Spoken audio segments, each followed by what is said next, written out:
$60 million Lotto ஜாக்பாட்டை வென்ற Toronto இளைஞர்.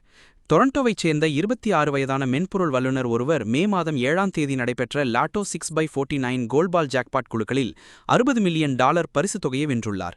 போச்செங் மெய் என்ற அவர் OLG.ca இணையதளம் வழியாக தனது சீட்டை இணைய வழியில் பெற்று அதன் எப்போதும் குழுக்களை தவறவிடாதீர் என்ற சந்தா சேவையை தேர்வு செய்ததன் மூலம் ஒன்ராரியோவின் புதிய பெரும்பணக்காரர் ஆனார். அறிமுகமில்லாத எண்ணிலிருந்து வந்த ஒரு தொலைபேசி அழைப்பிற்கு பதிலளித்ததுதான் அவரது இரண்டாவது அதிர்ஷ்ட நடவடிக்கை.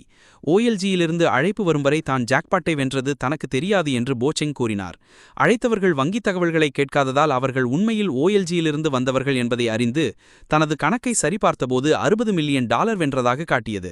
இச்செய்தி கேட்டதும் தான் அதிர்ச்சியில் உறைந்துவிட்டதாக அவர் தெரிவித்தார். தனது பெற்றோரை அழைத்து பணத்தை பற்றி அவர்கள் இனி ஒருபோதும் கவலைப்பட தேவையில்லை என்று போச்செங் கூறினார். தனது ஓய்வு காலம் குறித்து பேசுகையில் மேலும் கல்வி கற்கவும் பல்வேறு கலாச்சாரங்களை ஆராயவும் துருவ ஒளியை காணவும் விரும்புவதாக தெரிவித்தார். மேலும் டொரண்டோவில் ஒரு வீடு வாங்கி தனது பெற்றோரை பராமரிக்கவும் திட்டமிட்டுள்ளார். தமிழர்.ca கனேடிய தமிழர்களுக்கான இணையதளம். கனடா தொடர்பான இன்னும் பல தகவல்களை தொடர்ந்து அறிய எமது சமூக வலைதளங்களை ஃபாலோ செய்யுங்கள்.